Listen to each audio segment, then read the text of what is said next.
Yaklaşık 400 insanı yok gören bu işverenlere yetkili makamlardan nasıl olur da bir tepki gelmemektedir? Bu haklı mücadelemizin ses getirmesi için illahi birilerinin başının kırılması, hatta birilerinin ölmesi mi gerekmektedir? Sıkıntımız maaş düzeltmeleridir. Kesinlikle başka bir talep yoktur. 2 gündür bütün 400 kişi de burada toplanıyoruz.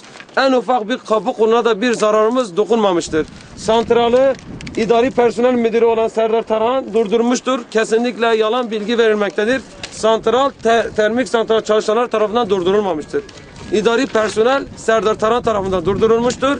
İşçilerin sorumluluğuna bırakılmıştır. Biz burada haklı bir eylem yapıyoruz. Hiçbir şekilde hiçbir kötü bir izlenim bırakmamak için gerçekten sağduyuyla davranıyoruz. Onlardan da aynı sağduyu bekliyoruz. Yani en azından bir insan yerine konulup da bu kadar kişi, insan bir kedi gibi görülüp de bir muhatabın gelmesi en doğal haklarıdır. İşçiyiz,